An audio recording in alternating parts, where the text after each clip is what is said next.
All right, man. Here we are, man. Reminisce show, carrying the tradition of Sankofa, man. 'Cause we got to go back and collect what we've forgotten. That's how we do it, man. Every time, man. Tuesday, 7 p.m. live Eastern time. I go by Logic, and I'm here with my brother. I'm Ben the Supreme, living my dreams. What's good, Hey, people? man. Here, man. Just living it up, man. Broadcasting live from Toronto, keeping it with hip hop, man. This week has been it's proper, man. Proper, man. Celebrating birthdays, man. Got to go to the Toby show, which I'll speak on a little bit later. Lots of great energy happening. Although the days are getting, what was that Nas line? Days are shorter, nights are colder, feeling like life is over. Next strike like a cold. It's over. Yo, that every time the weather comes down to this point where it's like by 5:30 it's dark, like that line always comes to me every Word, time. word. Shout out It Nas, man. is. I also like to say that November is Liquid Sword season. It's very. Mm, I'm like I kind of don't listen to Liquid Swords unless it's cold outside, cold world. Like that's a perfect. Cuban Links is a summer album, but Liquid yeah. Swords that's a November December album. That's Yeah. how cold. Even how And it starts off, you know what I mean? Like with like the intro and it's just all eerie and everything, man. It's like, holy, yeah. crazy, man. But yo, let's do a little check-in, man. How's things on your end, man? How you feeling? I'm feeling pretty good. Feeling pretty good. Yeah. Uh, Health is okay. I've been trying to get productive again. Yeah. Freestyling a bit again and pulling your beats and just rapping on them, man. And feeling that. Yo, Just me and you both, man. Like, I love how you say that, man. You know what I'm saying? Like, I'll speak on that on my check-in, but continue. yeah, man. Yeah, it's just for the fun of it, man. I've been getting on the drums a little, been drawing a little, and I'm writing a verse again, so I'm just feeling creative because definitely something that I think some of us definitely have to keep in mind is I like a Mhm. couple people who drop the random wisdom out in the world, and they're like, "Yo, man, like we are artists, and we get our joy from creating." Like we get our joy from creating real art. That's a permanent, perpetual Yeah, happiness in life, whether or not it sells or not, whether or not it's recognized or not. Like you could just make it for yourself and just make a painting at home. Just and like there is joy in that we should never forget and never get caught up in the whole content creation. Let's make something. How do we make it to catch the algorithm, and how do we make it so we can get a bunch of views really fast and all that stuff? Because it really yeah. that stuff will get you frustrated and unhappy with your own ability to make anything and just say anything. I'm there. I'm just like doing stuff. Sometimes I put it online, sometimes I don't. I'm just having fun with the art. Yo, it's crazy, man. I've been playing around with this like controversial, AI app called Suno. Are you familiar with Suno? I've heard of it. Yes, is that the one Timberland's using? Yeah, but I don't use it for to generate like songs or whatever. I mean that gets a little. It's interesting, but it's a little weird to me.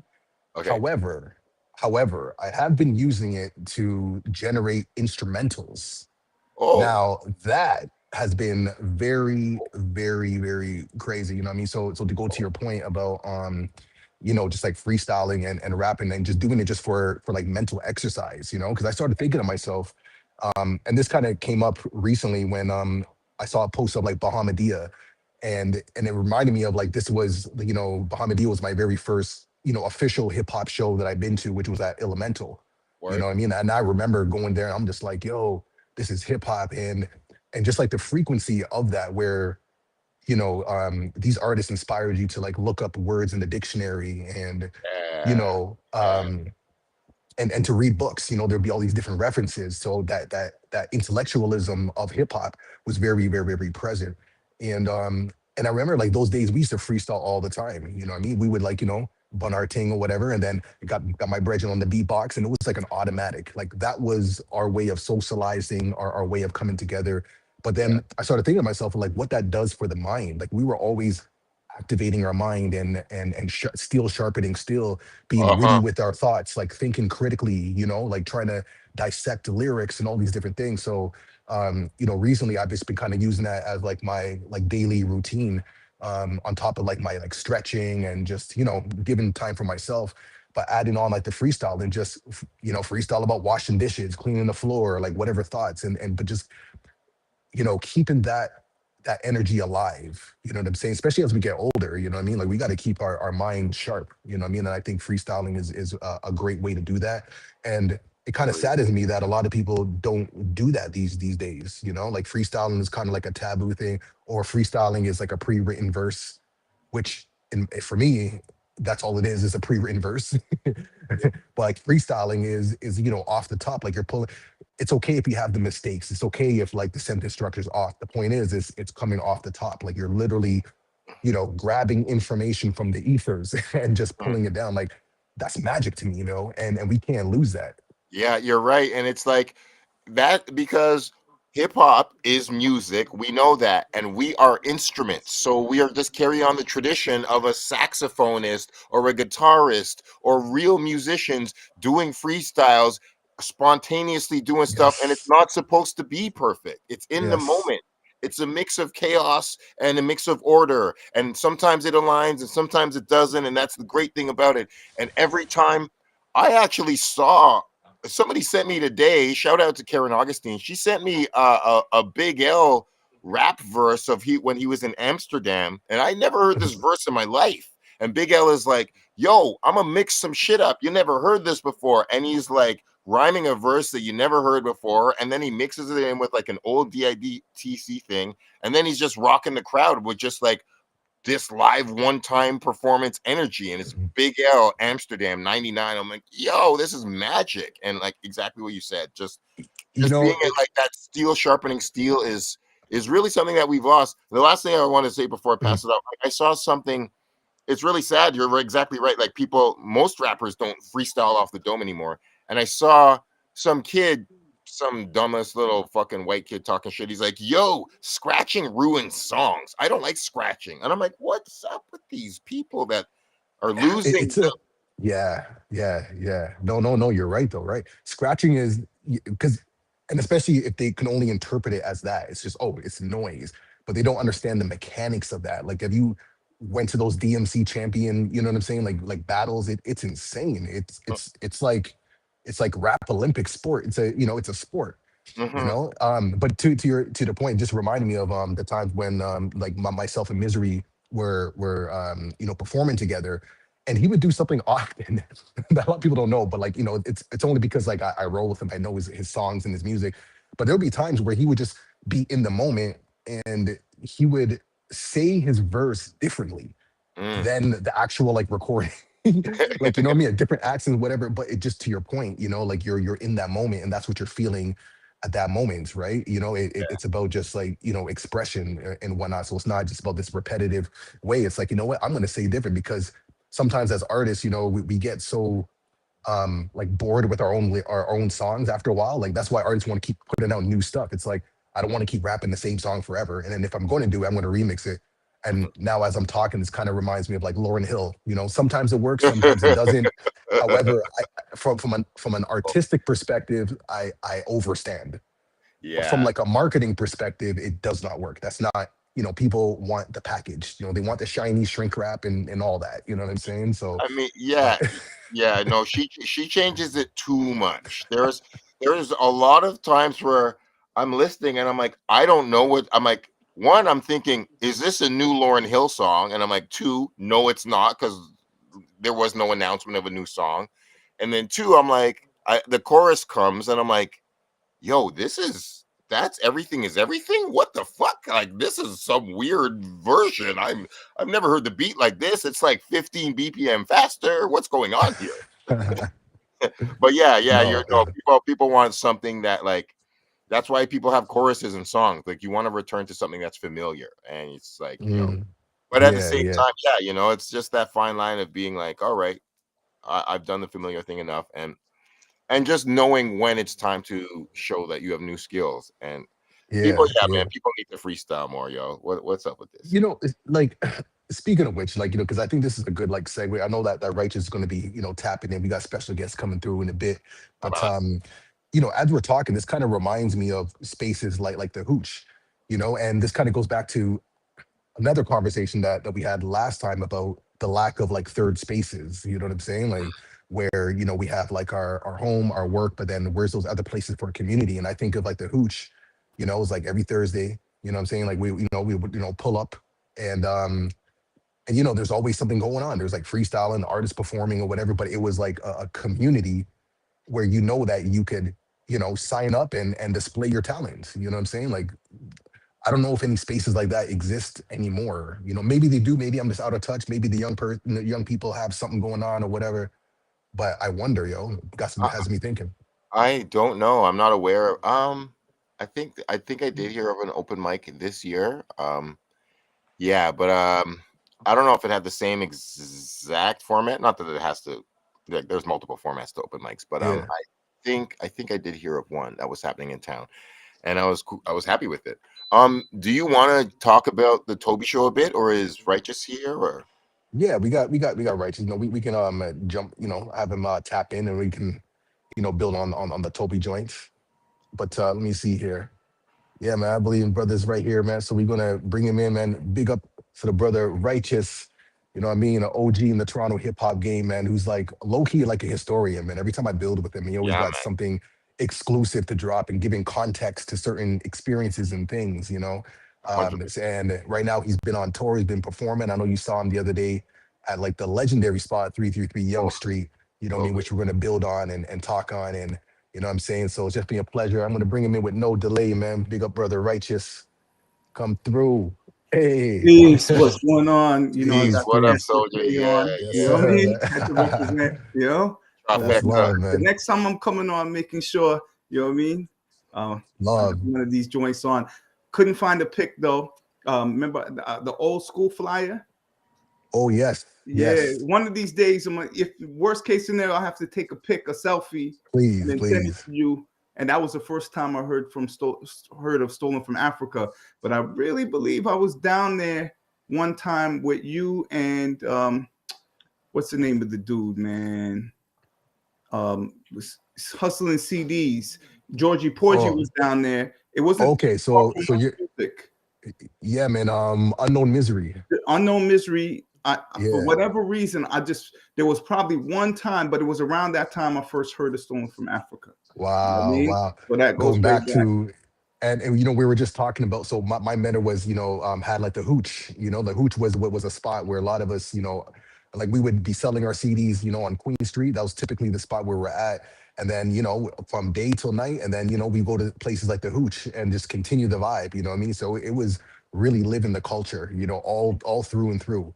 You know what I'm saying? And it's just interesting that there's, spaces like that don't really exist today, like the spaces where people congregate now is more online as opposed to like in person. So I feel blessed to be part of those movements, and again, like selling CDs hand to hand, convincing people to buy our music. Like it's that has like set me up, as an entrepreneur. You know what I mean? So yeah, that's the history right there. But Indeed, we yo, gotta man. Mhm. Indeed, Go we go gotta go. have more of that though these days. Like, I mean, I know there's not a lot of places to go, but we are kind of speaking the other day about let's, I speak about revolutionary and being revolutionary in a different way where let's go and start building these places. Don't wait and ask. I'm not the type of person, oh, can I be a part of this? Can you give me Right. money? Can you help? No, let's just Nah, pool our money together and go have a spot. And It up. that's hip hop right there. it's Yeah. it's where are we able to go? Artists release something nowadays where like what you guys are doing is great because now as an artist I have a place to go. How many podcasts or outlets are there now? Where can we Yeah. go perform? Where are you going to go see maybe the latest talent? Where are you going to be able to buy the latest gear? So that 333 Young Street is a lot of history there because you had the flea market right Right. beside it. That's And corner. the Yeah. history of that flea market, you know, entrepreneurs, for me, it was very important. Peace to Saint, peace to Sincere. You know what I mean? Those were Mm. the spot was the first joint in there. There's other spots that came after too, but that was the first spot, with CDs, clothing, Yep. hip hop gear. People would go down, and there was a few others that came. KP Knowledge Power. I believe he had a barbershop upstairs later on. I don't know too much about that, but you know, it was a place where you could go and purchase stuff. And as an entrepreneur, if you was a DJ, you would have your mixtapes there, right? Or wherever else. So yeah, Yeah. you know, Yeah, no, that's what's up, man. That's what's up, man. So, yo, big up to yourself for being here, man. I know that, you've been on tour, you've been performing in, a few different cities, recently, in Toronto as well. And I know that we were building, and I know that Mindbender was at the show, and he was like telling me, like it was a great vibe, great energy. But for some reason, y'all didn't cross paths. That was too yeah. quick. It was special. I Yeah, didn't I see mean, you. I got to see you rocking, and when you brought out Ron Nelson, my phone was dying because I had such a busy day and I didn't get to charge it. I was at 22%, and I was like, "Yo, this is such a historic thing. I want to capture as much of this as possible." And I was like, "I ain't even gonna get to any of RA the Rugged Man stuff." So I was like, "All right, I'm just gonna capture local stuff." So Okay. I saw you when you brought out Ron. I saw some of your show that part right Okay. in the I couldn't. beginning. How I didn't see you in the front row. Well, that's the thing. I was standing beside this pillar and I was capturing the show. I was like, because you did this very beautiful introduction of him. You were just, it was this perfect mix of, it was just edutainment to me because it was like it was Mm, like you would set up your show and you were rhyming, you were killing it, and then you were like, yo. Some of y'all may not know the legendary stuff, and I'm like, we're in a legendary building. There's legends everywhere, but you were like, yo, we need to like have a moment for Ron, and you brought out Ron right after I took like 3 pictures with Ron because I was like, Ron, I need a picture with you just for my own. So I was really just trying to capture you and him. I didn't want to disturb it. But like mm. I was like, I'm gonna see you later. But I don't know how I didn't see you later because I definitely stayed to 1 p.m. But Yeah. like I was in the building, you're in the building, and we just didn't cross paths. Yeah, I stayed for I think right up until almost the end of RA show because I seen the show. I know a show, you know what I mean? And Yeah, I exactly. think I've there seen him was 10 times. another show after, so it was just like when you're going from city to city, you know, it's just you got to learn to get back to where you get to where you got to go and make sure you get up in time for because And then you that might be show. traveling and you know that 3 hours could turn into 6 hours, even though it was all Southern Ontario. I mean, the tour's Right. still going on. I was like the eastern part of the tour. I considered the Vancouver stuff, but I think the tour did what it needed to do for me, and there's going to be Mm, others coming up, right? So are they're West Coast now? They're going like Alberta, BC. I think it's just BC, I believe. So there was he mm. was here in October, and he did I believe it was Edmond. RA did Edmonton and Alberta, Edmonton and Okay. Calgary. Then he went back to Germany. So I'm not sure that particular part, but then he was here for 14 shows. So Mm, for I believe it was I can't remember if it was 8 or 10 of those. I think it's 8, yeah, 8 or 10 of those shows.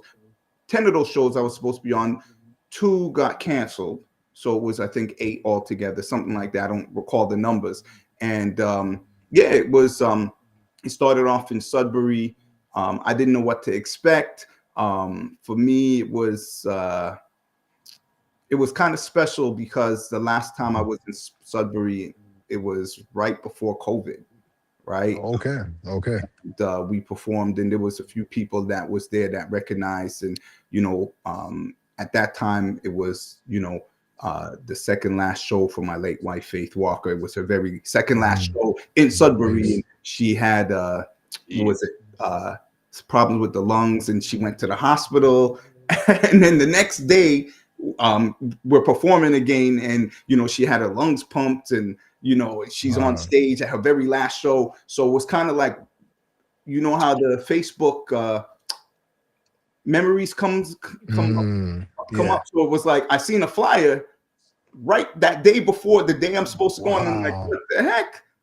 Wow. So I kind of, spoke about it, and what was significant for that show for me is, I mean, I'm 53 years old. You know what I mean? I did all Well, aspects of hip hop. I started off as a b-boy. I did, I used to tag up walls and graffiti, and of course beatbox. Who didn't want to sound like Dougie Fresh, Biz Markie, or the Human Beatbox? You know what I mean? Um, uh, word. from the Fat Boys, his name, whatever. Yeah. Yeah. No doubt. Yeah. At Yeah. the same time, so RA was like, I need a beatbox, somebody who could beatbox. So I kind of look around and I'm like, ain't nobody here could beatbox. And so right when I went up, this other dude went up. So his first beatbox was cool, like, yeah, you know, whatever. He's like, because he's like, oh, you guys gonna have to battle it out.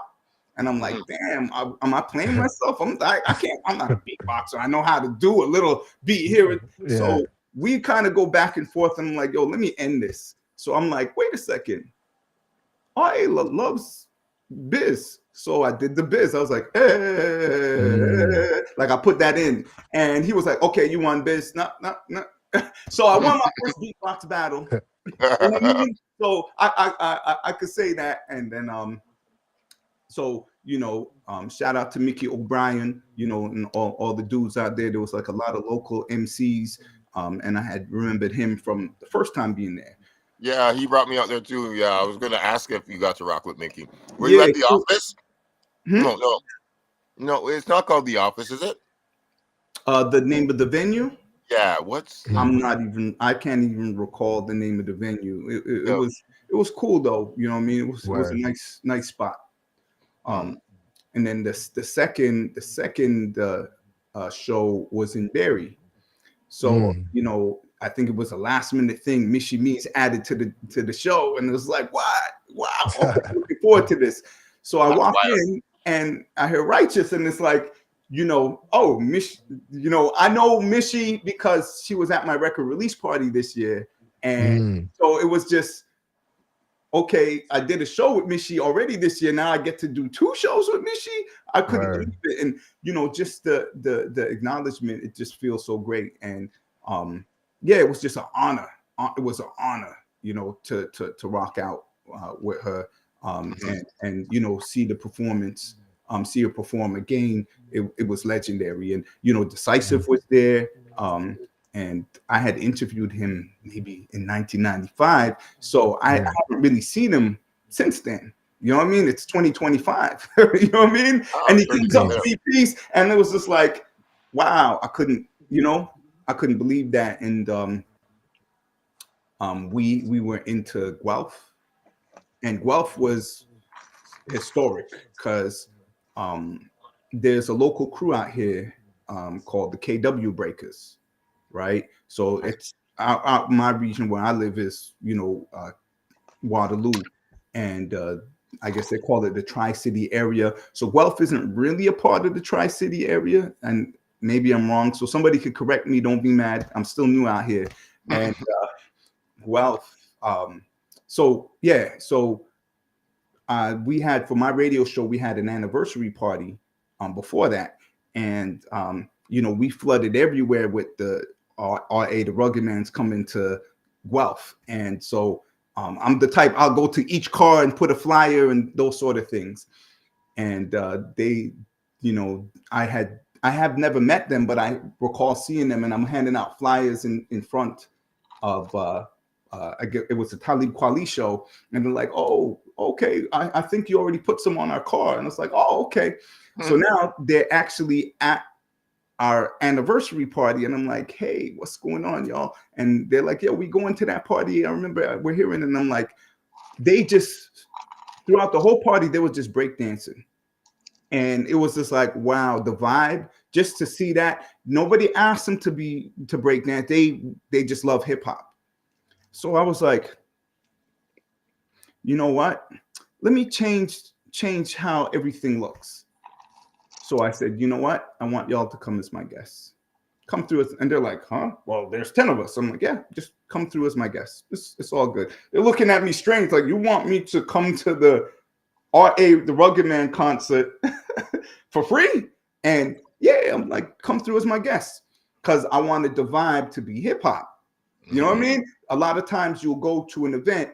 Imagine you go to a concert now and you just see B-boys just everywhere breakdancing. It's a different vibe. Different vibe. So when people started seeing that, it was just crazy. It was chaos.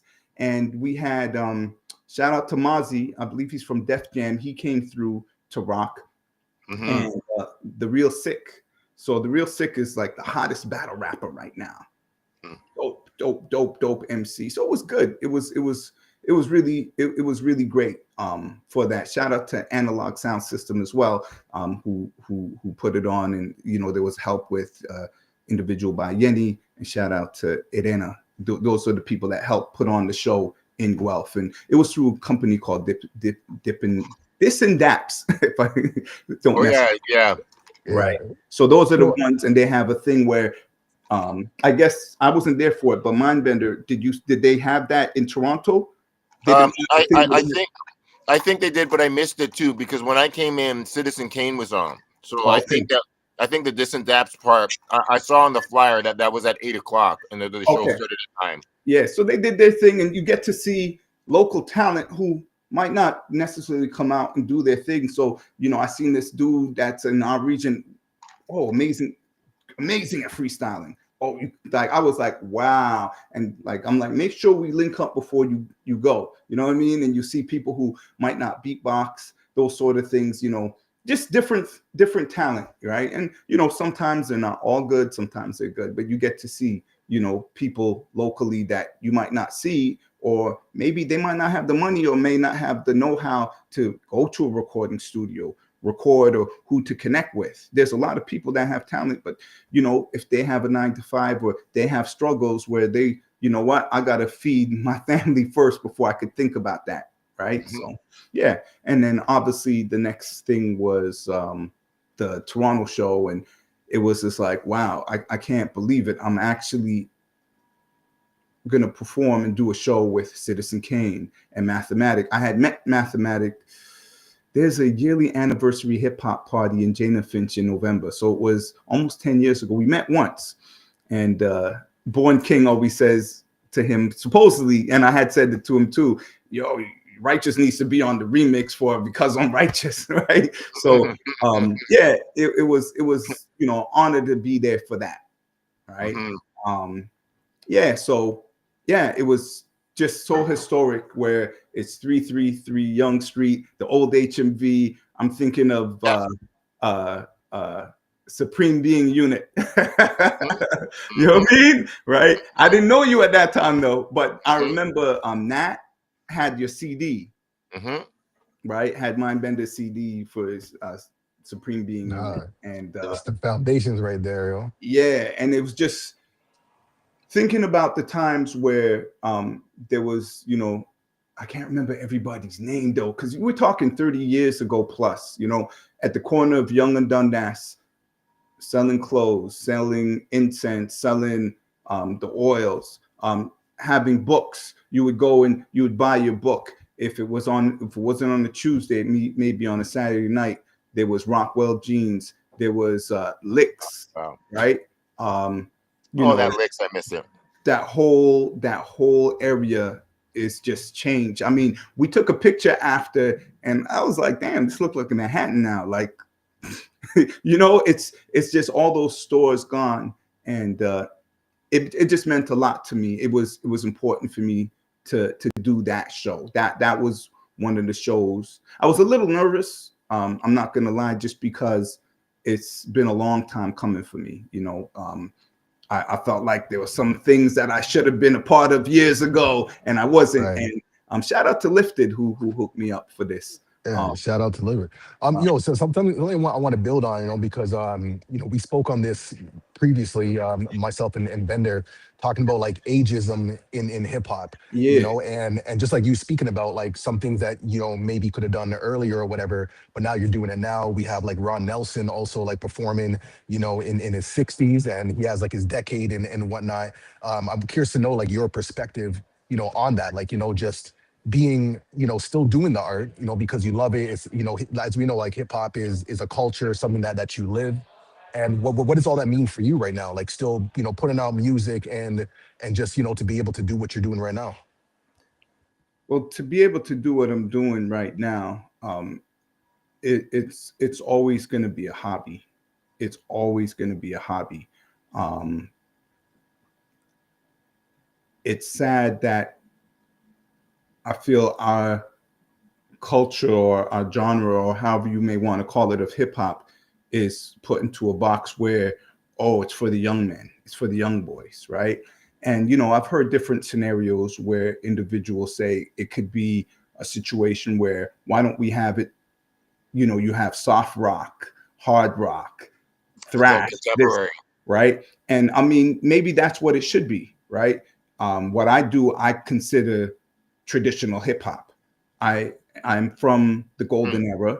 I continue to do what I love in that sense, but it's updated. mhm, Everything I do is updated, right? So if you hear, let me put it like this: the first song I did that night, I don't know if you've seen the first song I did at 333 Young Street. It was over the Pitch Black joint, Pitch Black beat. That song's 10 years old, but you wouldn't know that, right? mm, The music is timeless, right? And I think that when it comes to the age, it's not, it's irrelevant. If you mm, love this and you're doing it for the art and you're doing it for the right reasons, it's not going to matter. It just comes down to the quality of music that you do and mhm, what skill level you are. There's all things that you have to learn. When I was on this tour, I was studying RA. I told him, I'm studying you because I'm seeing his transitions. What does he do? Because there's different levels to it. How do you rock a show? Okay, you mhm, have a song. It's a dope song. It don't mean nothing, mhm, right? And it's understanding also the business. There's all aspects. We as older men, we got to be not necessarily the gatekeepers, but where is us passing down the information to the younger generation? Okay, it's or getting that information from the younger generation to see what is it that they're doing. Why is it that they're selling all these types of records and we're not? What is it? There's also a difference with the outlets. Before I could go to college radio. Where am I going to college radio right now? I mean, what happened? What was it? Master Plan show was the longest living hip hop show. I can't go to Master Plan now, right? Where do we go? So, you know, as older men now, we are doing what we need to do to help preserve this. So that's why a show like yours is important, right? So I'm hopefully answering your question, yeah. right? Sometimes No, I may thank be long-winded. Oh, no, no, no, no, man, no, never apologize for sharing wisdom and perspective. And I just want to add on that because I was really happy when I love to see you. I didn't know that you were 53. I just knew you were elder statesman, older God. That's good to, numbers ain't nothing. I like, Nas is 52. So it's like, yo, you in good territory. And I was so happy to see Ron Nelson say, yo, I'm rocking from 60 to 70. And then I'm just doing this for the love. I'm like, that's a fantastic life statement to make. And he was like, I'm the 40 years too late MC, but it's like, it's never too late if you're doing your dreams. That being said, we all have witnessed this generational gap and divide and this transition from 90s to 2000s to this decade.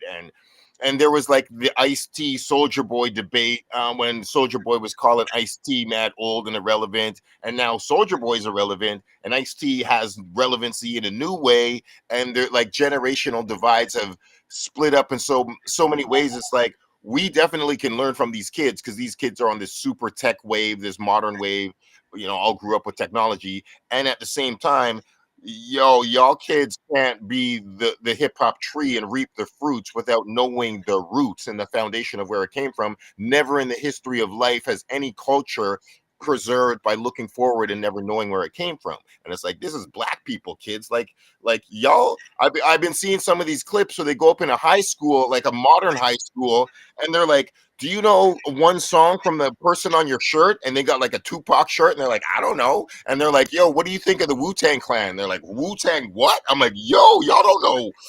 Wow, wow, wow. I'm like, yo, this is, they're not talking like obscure, do you know Pharaoh Monch or Rascass? I'm like, yo, do you know like a pop? Do you know Nas? And they're like, fuck Nas, fuck Jay-Z. Like, wow, wow. So like we definitely there's just education that we just have to constantly do. And like, like hip hop's 50 years old. So it's old, but it's young. And the last thing I want to add is like reggae doesn't do that. We just have to teach hip hop to do like what all the other black musics do when they honor blues. Blues, they're like, yo, you can't even be a blues player unless you're 50. So like Yeah. have to. Age is respected in other black music forms. Yeah. You just have to teach that to hip hop. And that's one of the reasons why I wanted to do this. When I let me see if I could grab it right here. I'll give you a little something that not a lot of people know. You know what I mean? And I think I might have told you this. You see this shirt right here? Yeah. So this song, I did this song. It's called "And When We Party," right? And it was to celebrate the so-called 50th year and anniversary of hip hop, and I wanted to do it Canadian style, right? So um, I wanted to include something with Mr. Q, right? Because Mr. Q is the first person to put out. He put out 4 records, though. It could have been 5, but I recall 4 records, and I'm working on it. And this is in the middle of the album being done. And they're like, "Oh, another one? You're gonna delay the album?" And I'm like, "I don't know. I just have this urge, and there's this song that I just feel like this is the perfect song." And I called up Ron, and I'm like, realistic. I'm like, "I want you to be on the remix." So I'm not. He was like, "I'm trying to do my rap thing now," and I'm like, "Oh, okay, cool," and listen to it, and I was like, "Wow, this is dope. This is dope." And I mean, I think he might have did 48 bars in a row, something like that, right? And you have to learn these things if you're not in the studio. However, when I'm thinking about it, those records in 1979, those first early rap records, they were all like what, 6, 7, 8 minutes long. So I'm like, I'm not changing a thing with the song.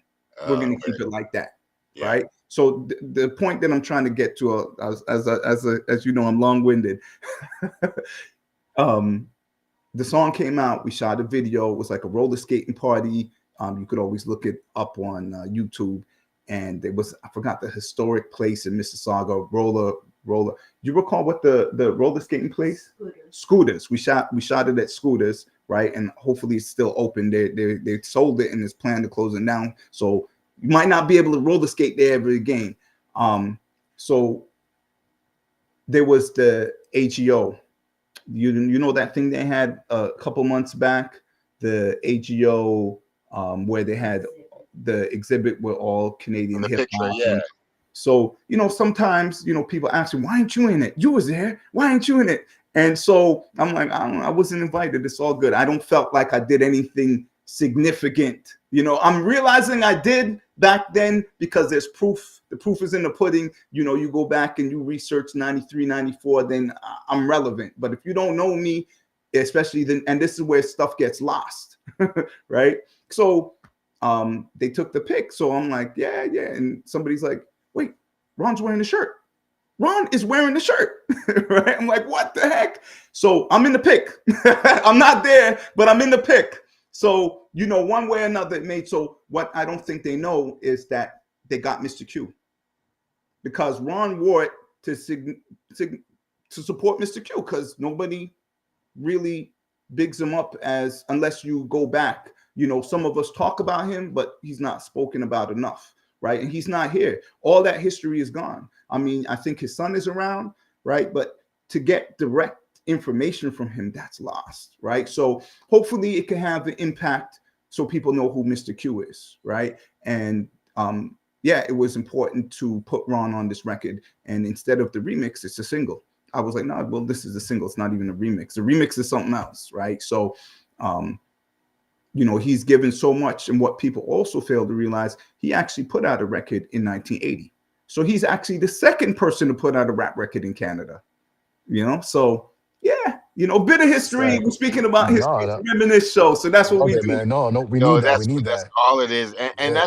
that's the sad thing about Canadian MCs. Like, righteous, your story needs to be told, my story needs to be told, conspiracy story needs to be told. Like all of us, like Logic, you still an ill MC, man. We ain't wait, like, and that's the thing. Like there, like even going to the Gordon Parks A Great Day in Hip Hop thing in Harlem. Like I think it was 171 rappers that assembled for that famous pick at the double Yeah, XL pick, and yeah, it's like we know that that's not everybody. There was a couple people who were like, yo, man, like never.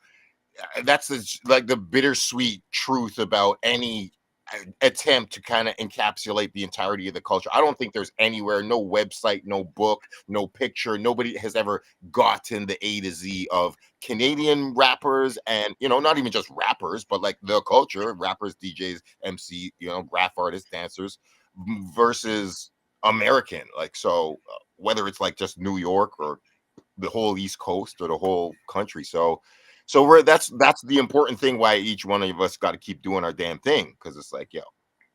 Yeah, we have to, man, and preserving the history. And like as we're building on it, I'm curious to know, like, Righteous, if you can, shed some light on this topic. Now I know back in like '92 there was what they call like the Young Street uprisings. I know the media label it as like a riot or whatever. And this was a response to police brutality, like killings that was happening in Toronto, but also what was happening in LA with like the Rodney King beatings and whatnot. So this is like the OG, like George Floyd, and that sparked, Black Lives Matter and so on and so forth. But this was happening in '92. Now I'm curious to know, like, with that type of energy, was there like a hip hop connection, like with that, just in terms of like the people there, or like the energy, that was motivating people to like, come out and to be unified, like what was happening culturally around that time? And I'm curious to know if you were even there, or like, like what's your take on that particular time period in Toronto on Young Street? I was actually there for that. I was actually there for that. Wow.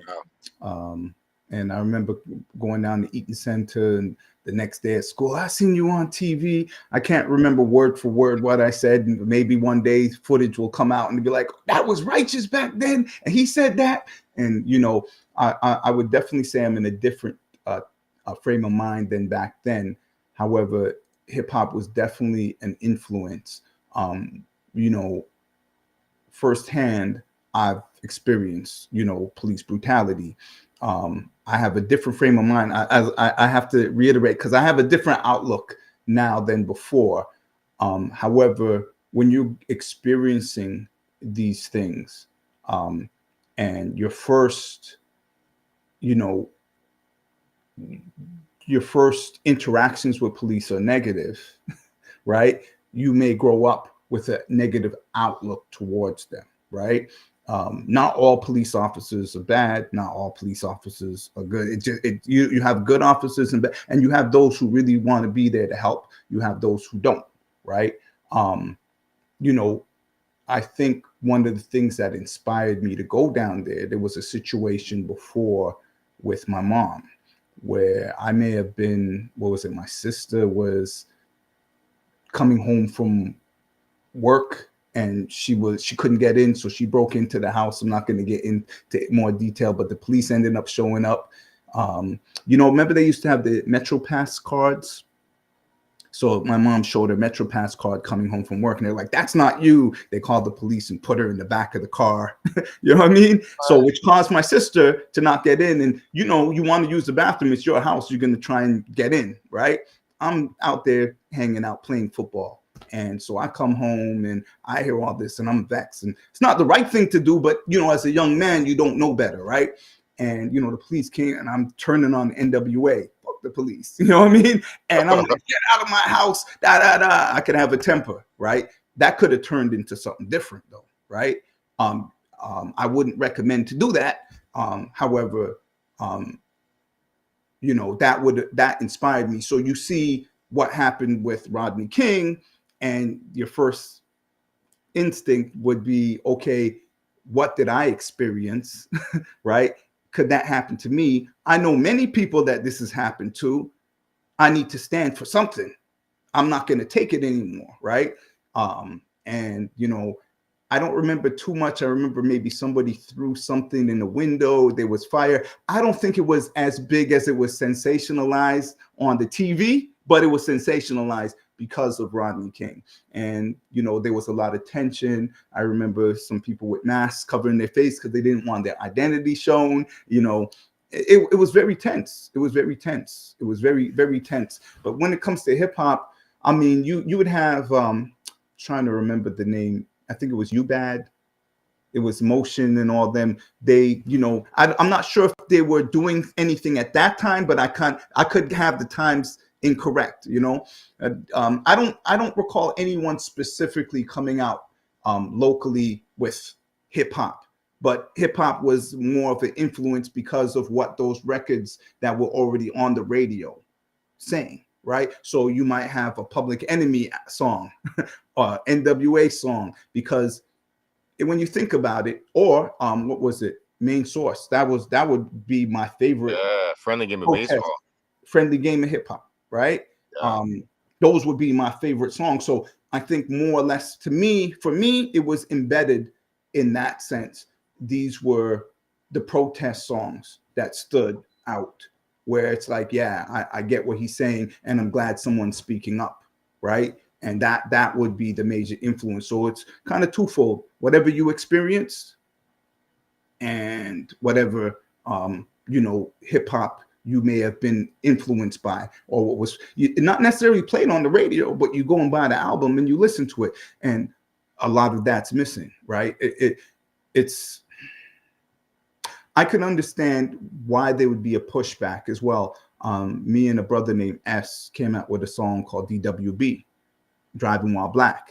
And this was actually before the whole George Floyd thing. And it was based off of my experience. It had nothing to do with George Floyd. Yo, for Right? real. This is So, a very common experience. That's why there's an acronym for it. yeah, right. And it's a real thing. However, at the same time, I've seen situations where you have some white brothers, they they don't get it easy. They don't get it easy. Sometimes even worse. And I'm like, really? That happened to you? Are you serious? Right? Sometimes it's just a person power tripping. Look at the situation where I think it was the brother, I guess 4 cops beat him up. All brothers too, because maybe something with that, he had something with his girlfriend. I don't know the full situation, but I think it was a year or two back. And it's like, it could be at this point, maybe it's power tripping. I don't know. You know what I mean? I'm still, when I drive through Toronto, I drive differently than when I'm out here. When I'm driving in New York, I drive differently than, okay, let me make sure I'm not speeding, making sure there's all these things because of what had happened in my past. And it comes down to bad interaction, right? So, and there's situations where police officers help me. You know what I mean? Right? So what do you do? Right? Yeah, it's hard, especially in these days and times, right? So yeah. That's real. Like my big brother works as a correctional guard in a minimum security prison in Alberta. So it's like, this is one of the greatest men in my life, and like he's not a police officer, but he works in law enforcement. So it's like, yeah, there's not, it's way more and I mean, from the plantation there was always field slaves and there's house slaves, and it comes in, you never just, you can't paint anybody with one brush. There's always people on both sides of the issue, and yeah, that's just a complicated situation that we've got to extract ourselves out of, because some of us want to fight the revolution on the outside and some of us want to fight it from the inside, and that's just like, that's just a perpetual truth of life. And yeah. Well, one thing I want to go back and say for the 92 riot thing, I think this is pre-mega city, right? So for this to happen in Toronto was very important. It shows that we had, I mean, it may be a black population, Caribbean, however whatever word you're gonna use to call it.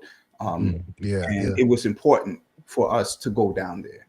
We were the older youths maybe at that time, I guess, 18, 19, 20 years old, right? And we had to stand for something, and we didn't know what to expect. You went down there because you were outraged for what you saw, because what you saw could easily happen to you.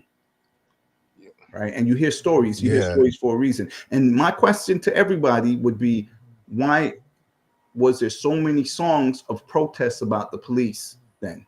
Why did so many, if you look at every artist from back then, even look at LL Cool J, what was the song? Illegal Searching. Right. Yep. Why was this? So for a group of people to come and say they have a problem with the power structure, there had to have been a reason. They're not going to make a fuss for no reason, Oh, right? for real.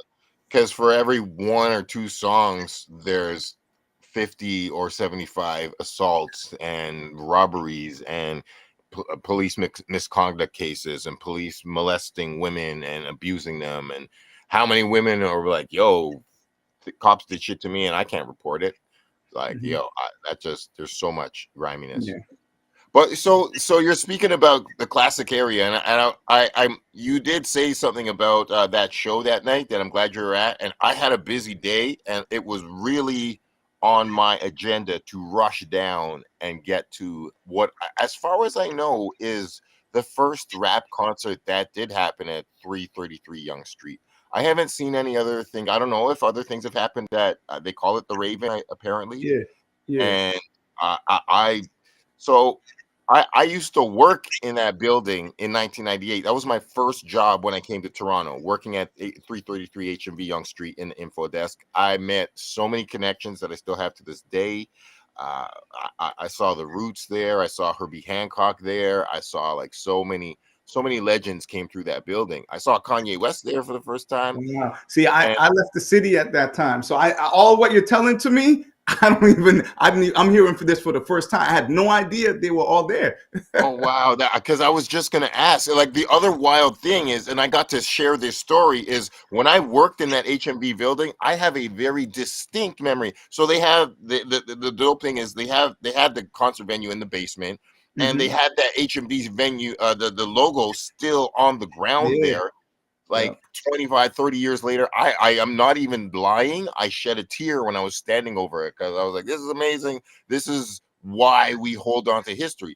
I'm saying all that to say I got to go up to Spade and tell him, like, Spade, I have a very distinct memory of coming down in the basement when I was an employee of HMV and taking the Citizen Kane Deliverance album from '98, and like, you know, Mm. there was like Capadonna the Pillage and like Big Pun and whatever, and other like American albums that would be above the Canadian albums. And I'm like, yo, this is my brethren Citizen Kane's album, and it's on the bottom of the rack. I'm putting it on the top of the rack. Like I have a very distinct. Mhm.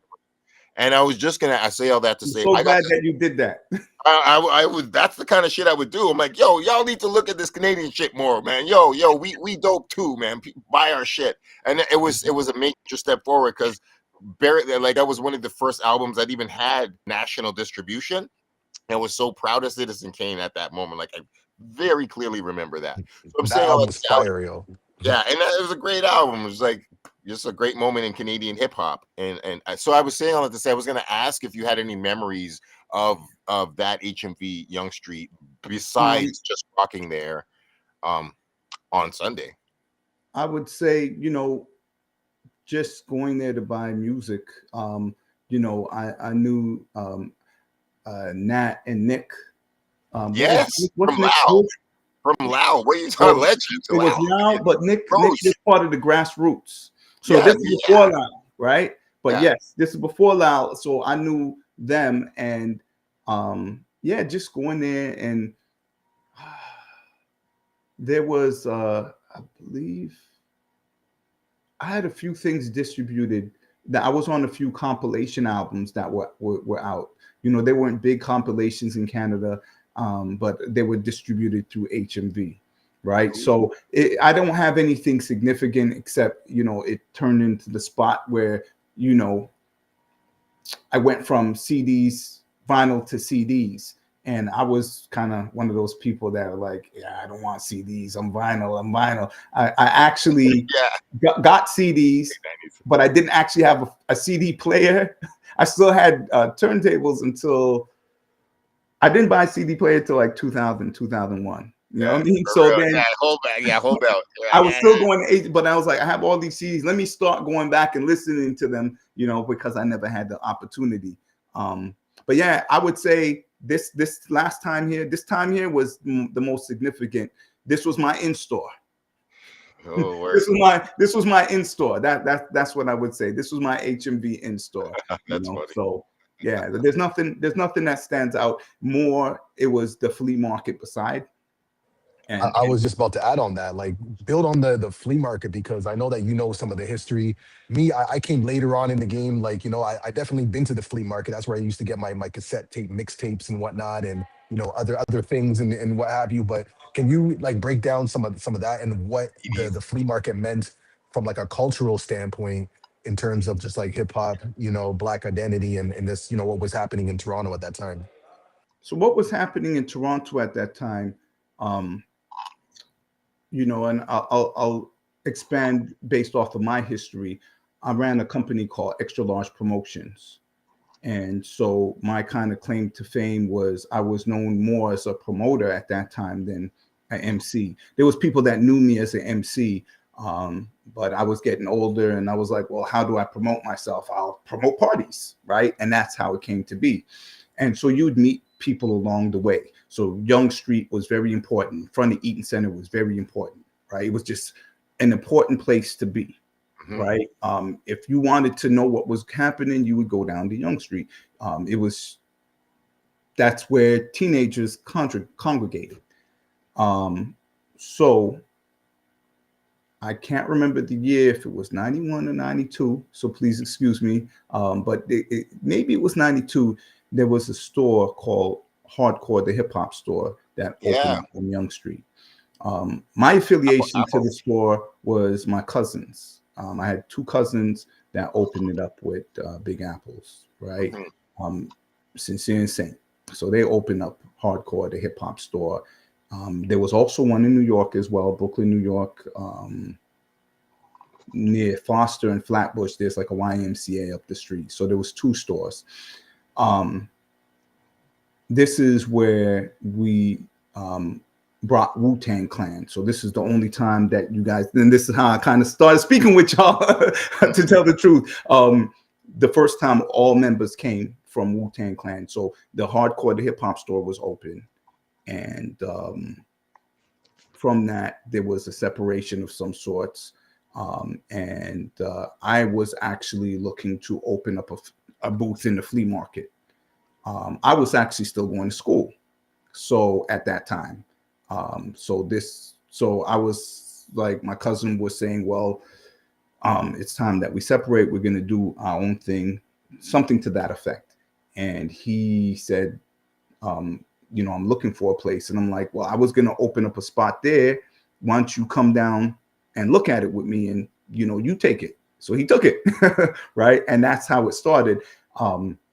And then everyone else started to come. I guess, I don't know how many other spots came. My focus is just on the spot. And I'm not sure what Apple's opened up his store to be there, but his booth was right next to the spot.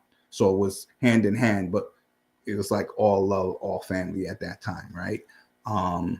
And it was a place where it stood where if you're making your run downtown, you're going to go by the flea market. If you're a DJ, you still might go by the flea market. Maybe you have a mixtape, maybe you don't, but you're going to see what's happening. You're going to go to, I always confuse when Star Sound was there, Star Sound wasn't, and then the store that starting from scratch worked at. I know obviously Play the Record, but sometimes I mess up what the other store. There was another record store. Tracks.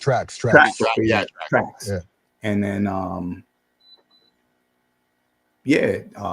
would, you would go to Eaton Center. It would just be the thing. You looking for something to do, you go downtown. It was live downtown. So you had all sorts of people, whether you a hustler, whether you're in school, whether you just there to do business, whether you just want to have fun, or you just want to be a part of the scene, right? That's what happened. And it was significant in that sense, where it was an outlet for people to do things. And I'm just trying to remember, there was some other concerts that we had. I just can't remember. Sometimes it's hard for me to remember if Hardcore was still open or not, right? Because then there was the Nas, J. Rule Coolio concert, and it was on what's the name of the street called? Young Street. It was a club called Club Time. And then I believe by that time it was the KRS MOP concert, which was at Spectrum. I can't remember the dates, and I'm pretty sure that that was open. And I think the flea market was open at that time still. And they had the basketball. What was it? Where they have the exhibition game in the middle of the season, All-Star game, came to Toronto. So the Raptors were new. Toronto was just a different thing at that time. There was a lot more MCs happening. I think this is a lot of the times where you start to hear of a Socrates, Cardinal Official, Too Rude as a producer was making a name, right? And this is before all of these other things that started happening. So all these things were happening around the same time, right? So yeah, I mean, I hope I'm answering the question, but yeah, that's No, it. no, absolutely. Like I like what you said, like about, with a spot, like just you want to be part of the scene, like if you have something to do, you go downtown, and like this is the time before social media, cell phones and whatnot. So you would go downtown, and that's where people would congregate. Like you would, go to one record store, go to the other one, and then go down to the shopping mall, and maybe hang out in front of Eaton Center, and that's pretty much the day. You know what I Yeah. mean? So there's a lot going on. So you had to really be outside, and in order to be in tune with the culture and what's happening. We didn't have the luxury of like, social media where you can just log on and get a bird's eye view of what's happening. You actually had to like go out and get it. So yeah, And you that's wanted proper. the late, pardon self, I don't mean to cut your bill. You wanted the latest gear, then you would go there, right? For me, it was more or less, I didn't have a store. I was the one that would be going to New York, and I'm trying to remember the brother's name. I feel like it's Dawood. Do you know who I'm talking about? He ended up opening up a store beside the world's biggest bookstore. I'm trying to remember the name of the store. Do you mean Sal's? I don't know if Remember Sal? Sal was around at that time, but no, there was the world's biggest bookstore, and he opened up a store, and it's bugging me right now. There was Oh, Miles. yes, yes, yes. Oh my God, that place was so legendary, and it had all the autographs that people would autograph on the side right when you walked in. Okay, he was a part of that flea market store with my cousin, because he was, to me, he was one of the originals that was on the corner selling clothes. I was trying to do what they was doing, except I was in school. So my day would be, let me come down on Tuesday, and I'd have my, clients, and yo, I went to New York this weekend. I got this. What you want?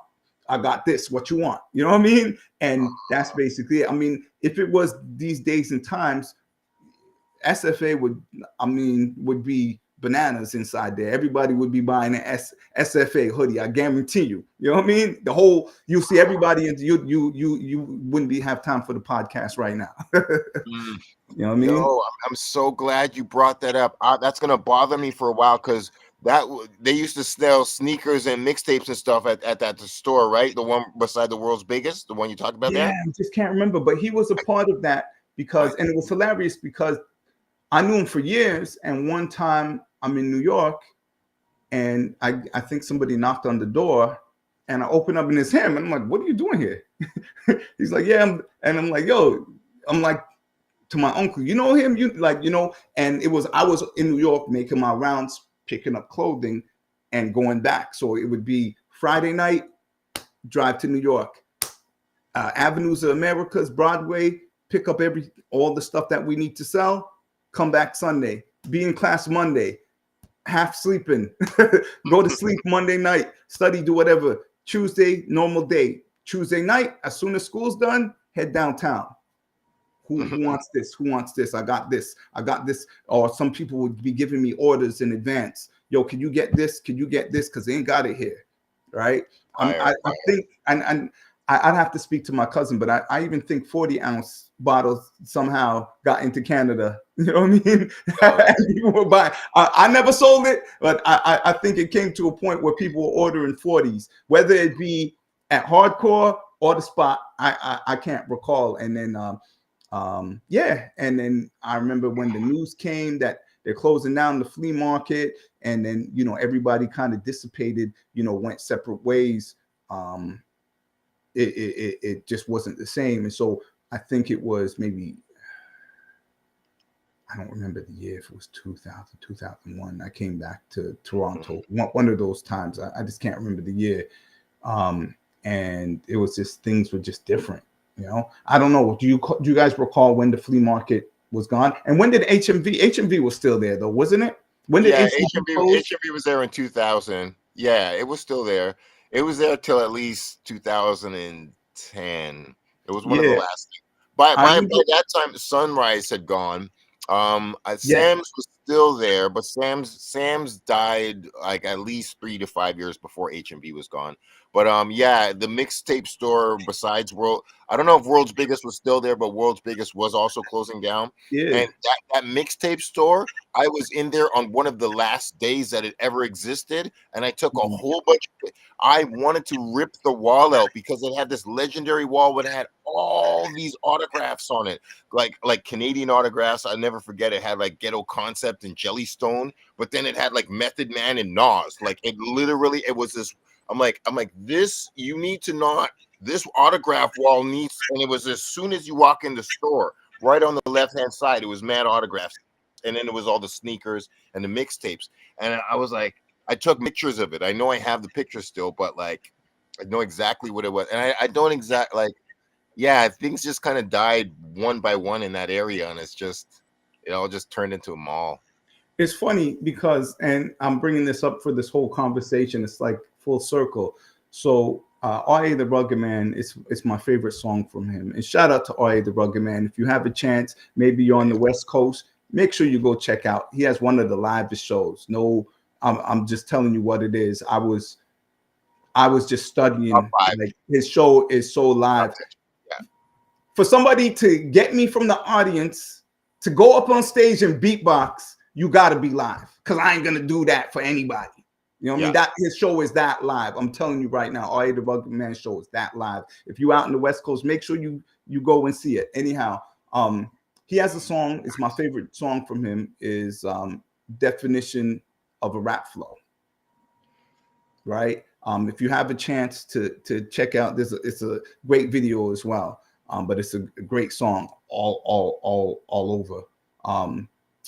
It's kind of a remake of Biz Marquis' song "I'll Be Square Mall," right? So Yeah. he kind of has it in the chorus to kind of, I guess, pay homage to Biz Marquis. Yeah, well, "I'll Be Square Mall" is downtown Brooklyn, I guess, the Fulton, and just I can't remember. It's just between around Fulton and Flatbush. It doesn't exist anymore. yeah. But it was You've been there. I'm so glad I was there once, yo. yeah, it was the place to be. But now, going to New York, especially after COVID, everything is gone.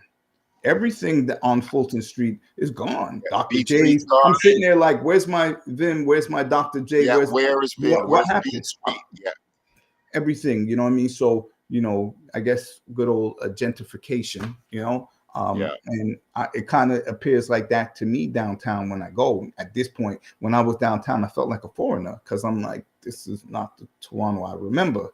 This is not, I mean, it looks live, but it doesn't look live. Like what's happening. So, yeah, I'd like to see more shows at the Raven. I mean, hopefully they could keep it going. yeah. And maybe that could be the new hip hop spot, right in the heart of the city. Yeah, I mean, we definitely need one right by Young and Dundas Square. That's yeah, Sankofa Square, but Young and Dundas Street. Like it's so legendary, and like some people knew, but some people didn't know, which is why I was so happy. I was like, there was so much history in the building besides, the Citizen Kane and Mathematic are there. I'm like, yo, we could celebrate these people, but what you did with Ron Nelson was so fantastic. And then you were also talking about CKL and a little bit, and I was like, oh Yes. my god, I'm like, there's so many things I want these kids to know about because there's a bunch of kids in there. You see them, and you like, this kid is 22 years old, They 19 had years no old. idea. And like this DJ is cutting vinyl that's older than this kid. Like, Yeah. Well, see, that's the thing. For me, it was when we first got there, we're like, where could we park? Because I know there was parking behind by Ryerson. Well, is it still called Ryerson University? it's TMU, but I still say Ryerson once in a Okay. while. Well, I So, guess not. I mean, fuck the old colonial man, anyways. But whatever. well, yeah, my thing was I remember parking behind it before. And so we drove down Gould Street, and I didn't recall that if it was blocked off or not. And I'm No, like, wow. That's over right. there, and I'm showing everybody that's where CKLN used to be. That's where the Fantastic Voyage program was, and it was in real time. So it was like, wow, when I got in there, it was great to actually speak about it, because it made it more historic, and it Yeah. actually set it up for Ron to come, right? And I hope that people learned not only about Mr. Q and Ron Nelson, both of them, right? And just even based off the song, and I could imagine if you didn't hear DJ Ron Nelson before, and to see him come out and rock. You know what I mean? Anybody who's seen us, who see the footage, we're going back and forth, and he's flowing. You It know was what I mean? tight. And he has, and you would not think he's in his 60s. You would not. You would be like, wow. One more thing I do have to say that was also legendary for me on this tour. Maybe I never asked him. I will ask him. Maybe he did for Maestro before. Maestro used to be called Melody MC, right? In a group called Vision Super Sounds, my favorite rap group in Canada. You know what I mean? Vision Super Sounds, you know what I mean? Anyhow, he may have done it for him, but on the tour, I didn't have a DJ at one show. Ron was like, yo, I'll DJ for you. So to have DJ Ron Nelson DJ for me in the Ottawa show, me and my man S, Wow. there's video footage of it. That was just legendary. And so he was DJing, he had to come out and rap at the same time and go back and DJ. You know what I mean? And it was like, and we had to switch up the show because it was a bit long. And I guess they had more artists on, local artists. And so us and the Real Seek had to, so we're like, okay, well, what do we do? I took off one song and he had to take off a song, and we had to figure out what we were doing. So some of it was last minute. And so to see him do his thing, because I've asked him for years, like, yo, so when you gonna DJ? When if I did a party, will you, it's like, nah, I'm not, so for him to do that, it was, I couldn't ask for anything better. Yeah, Yo, man. that's fire, man. That's what it is. Glad So you shout got out to DJ Ron Nelson. Shout out to my man Pro Logic. OG. I just want to do one more plug, just Yeah. so if I could get it up here, if y'all could see it. I don't know if it's too much lighting. Maybe the shirt. Let me know if you can see with the shirt. Maybe the shirt. Says the offense. Y'all can see that? Oh. So this is the album. Oh, oneself. The album's called Oneself. It's very soulful. Very soulful. I suggest, I apologize, I didn't send it to you. I know I was gonna send. I'm gonna send it to y'all. Yeah, man. We gotta represent. I'm gonna send you Wasan stuff too. And it's what means a lot to me is when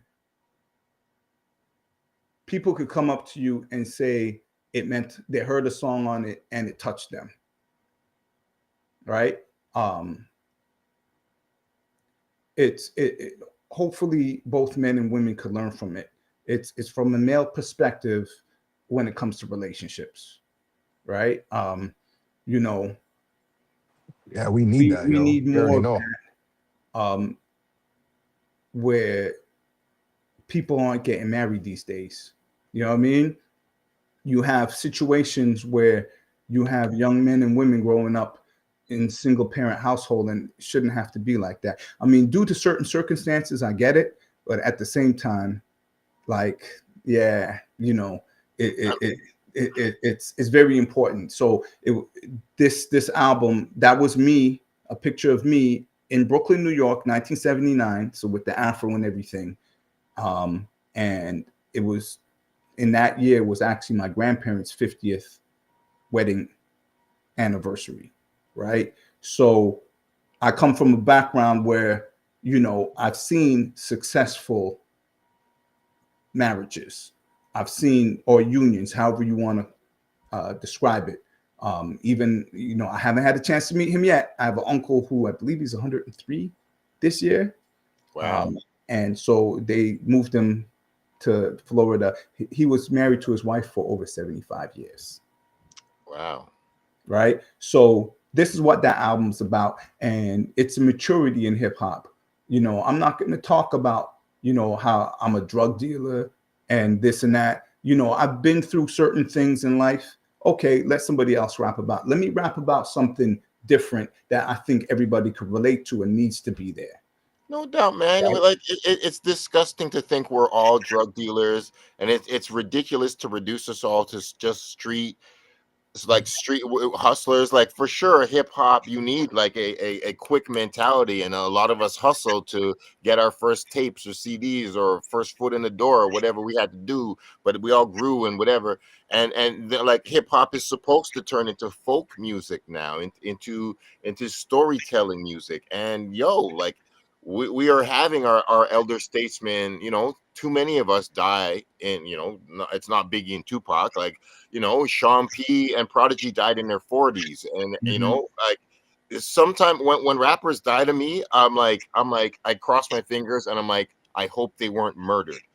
Too many of us are dying young because of the lifestyle is bad. And being a black person in North America, it has detriment to whatever, just existence. But like, Yep. I'm just like, I hope they weren't murdered. I hope it wasn't another Young Dolph. I hope it wasn't another fucking just way too many. And I'm like, it was sad that Big Pun died early, but I'm like, at least he died of natural causes. Like, and Mm-hmm. I don't want rappers to die from overdoses and murdering. I Yeah. want that. I'm like, yo, Mick Jagger's, all these rock stars are living 60s, 70s. They don't have an understanding.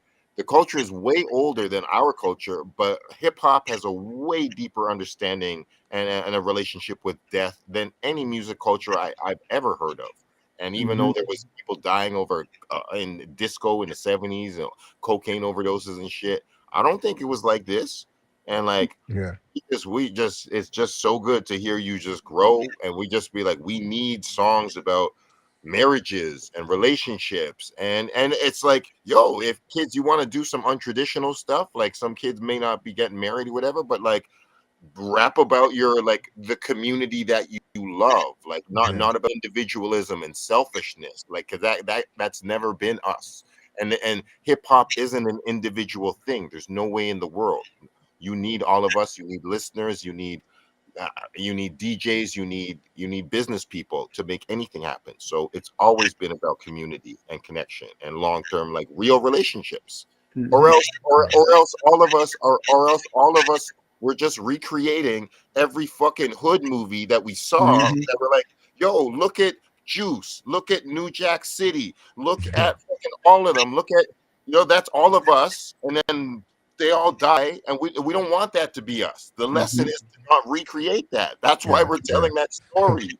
We don't, Yeah. we don't That's want to have facts. don't recreate Juice. What was the name of that author that has all those books? And he's Donald like, Goines? pimped out. Hmm? You mean Donald Goines or? Yeah. See, it's funny because I seen an interview with him, and he wrote all those books really so people don't do what he did. Right. Yeah, Right. This is what he's saying. But it's funny because people were trying to do and emulate him, but he was like, "This is not.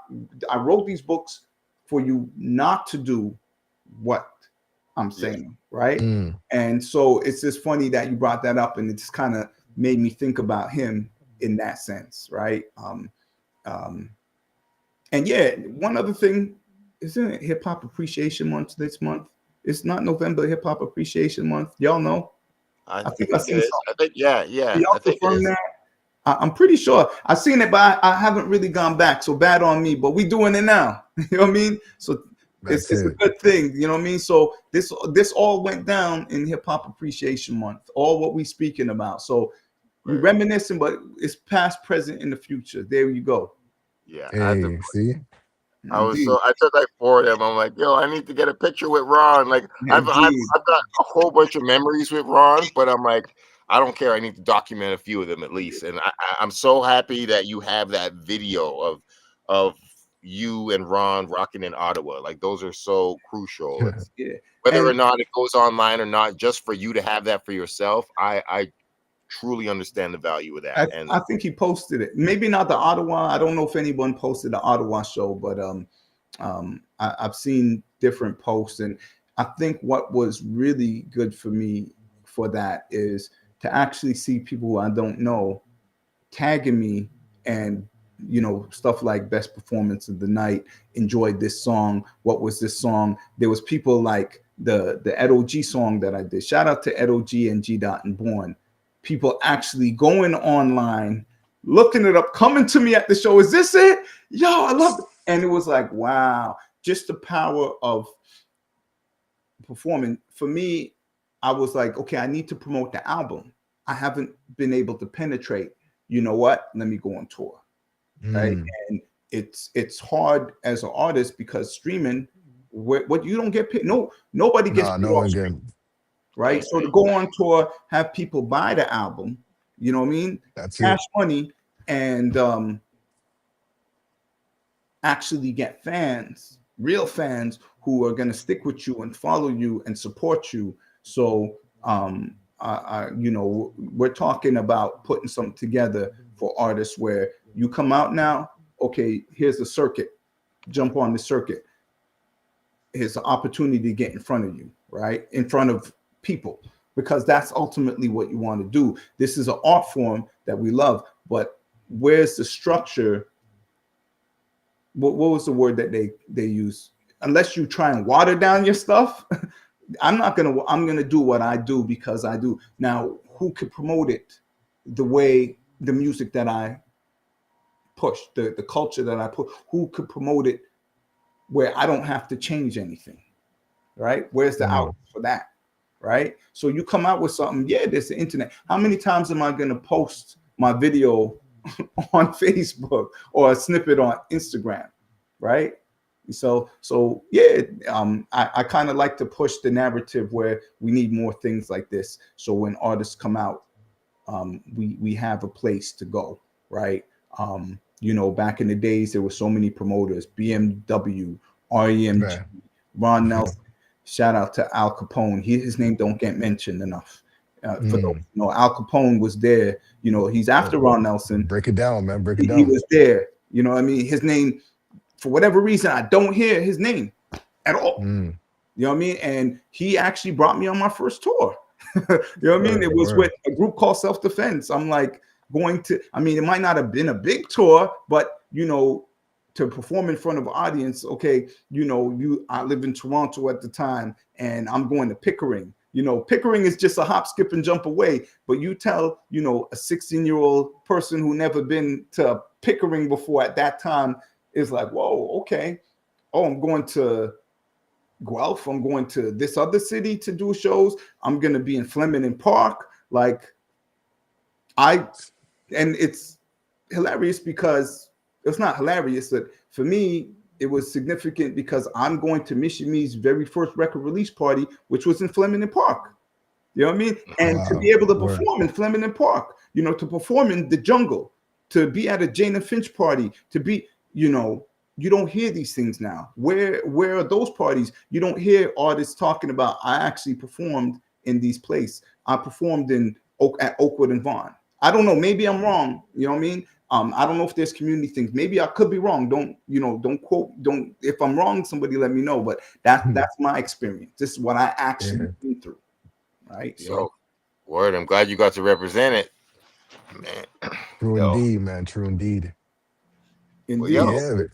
So yeah, more music to come. Yeah, what's next? What's next? What's 2026 looking for you? Like plans, goals, dreams, thoughts? I would like to do more shows. There is, and I don't know the date. It could be December 6th. Shout out to everybody in Jamaica. There's a release Mad love that to Jamaica. I'm gonna perform at. So I want to give my time and effort to that. My family's from JA. And I've heard a lot of stories. I haven't seen any photos yet, but even first, I'm hearing from different people. So I really want to do it. And anything you guys need, let me know. I wanted to make sure that where I was performing and supported was legit, to make sure the people who need the money get it.